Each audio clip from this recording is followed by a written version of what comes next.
இருக்காங்களாமா. அப்போ வந்து எல்லாரும் சரின்னு தாத்தா, சரி நான் உங்களுக்கு ஒரு மேஜிக் பண்ணி காட்டுவேன், நான் ஒண்ணுதான். அப்போ வந்து இது எல்லாரும் சரி ஒண்ணு மட்டும் இருக்கட்டும் தாத்தான்னு, அதனால நீங்க பண்ணிதான் காட்டணும், எங்களுக்கு அது வேணும், நாங்க பண்ணியே தீரணும் நீங்க அப்படின்னு சொன்னாங்க. அப்போ வந்து முகிலனோட பாக்கெட்ல இருந்து நிறைய காசு விழுந்துருச்சு. அதுல எல்லாரும் அதை பொறுக்கிட்டு முகிலனுக்கு கொடுத்தாங்க.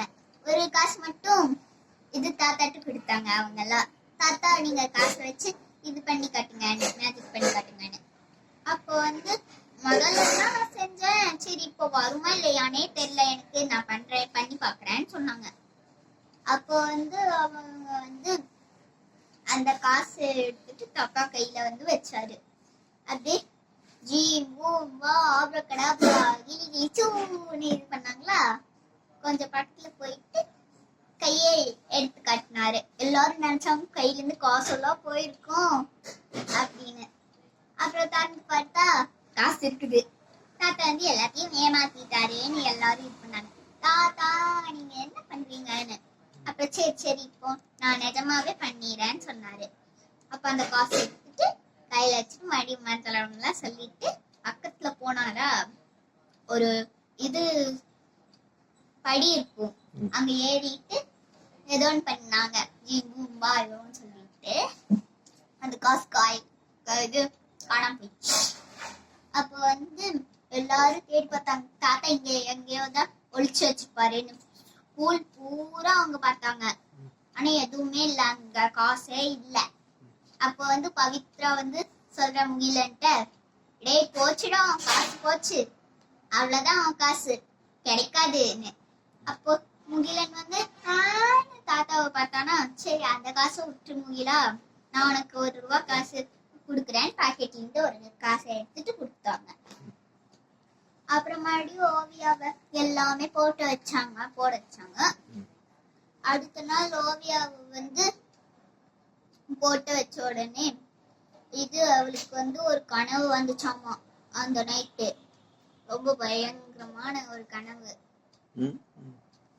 அது என்னன்னு எல்லாரும் வந்து அவ அன்னைக்கு ரொம்ப பயமா வந்தா.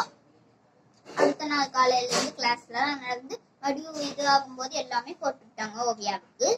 அப்ப வந்து அவ ரொம்ப பயத்துல சொன்னா, எனக்கு நேத்து ஒரு இது கனவு வந்துச்சு தாத்தான்னு.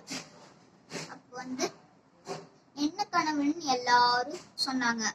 அப்ப வந்து இப்படி நான் வந்து எல்லாமே இப்படிதான் போட்டிருந்தேன். உங்களோட பெல் இருக்கும், ஒரு இது பெல் இருக்கும்ல, அத டங் டங்னு அடிப்பாங்க. அங்க வந்து பெல்லோட நாக்க வந்து அவதான் அடிக்கிறான்னு சொன்னாங்க. பெல்லோட நாக்குன்னா அந்த இது அதுக்கு பேர் என்ன, ஒரு ரவுண்டா இருக்கும்ல, மணி ஆட்டம் இருக்கும், அது டம் டம்னு வச்சு அடிப்பாங்கல்ல, அத வந்து அவ இழுத்து அடிச்சாலாமா. அப்போ வந்து ஒரு வாசனை வந்துச்சாமா. அப்படி வாசனை அவ இது பண்ணதே இல்ல, சூப்பரா இருந்துச்சாமா. அப்புறம் அந்த வாசனை வந்து மஞ்சள் கலர்ல வந்துட்டு அந்த ஒரு மரத்தை சுத்தி வந்துச்சு. அப்போ வந்து அந்த மரத்துல நிறைய பூ பூத்துச்சாமா. அப்புறம் பயத்துல அவ வந்து தாத்தா கைய பிடிச்சிட்டா. அது கனவு தானேன்னு முகிலன் சொன்னான். ஆனா எனக்கு ரொம்ப பயமா இருக்குதுன்னு சொன்னா ஓவியா. அப்ப வந்து சரி நீ சொல்லு எதுவும் ஆகாதுன்னு சொன்னாங்க தாத்தா. அப்புறம் அங்க பூத்த உடனே கீழே விழுந்துருச்சு. நான் அதை எல்லாத்தையும் எடுத்து ஒரு இது புறாவாட்ட பறவையே இது பண்ணேன். அப்புறம் அது எல்லாமே 10 நிமிஷம் கழிச்சு நான் மறுபடியும் வீட்டுக்கு போயிட்டு மறுபடியும் இங்க வந்தேன் கனவுல.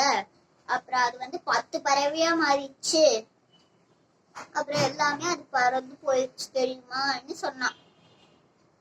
அப்புறம் அப்படி இருந்துச்சுன்னா சாதிக்கு வந்து சொன்னான், அப்படின்னா எனக்கு ஒரு ஐடியா, அது நிஜமா இருக்குமா இல்லையான்னு பாக்கிறதுக்கு நம்ம நாளைக்கு மறுபடியும் வரலாம், அப்ப நான் சொல்றேன்.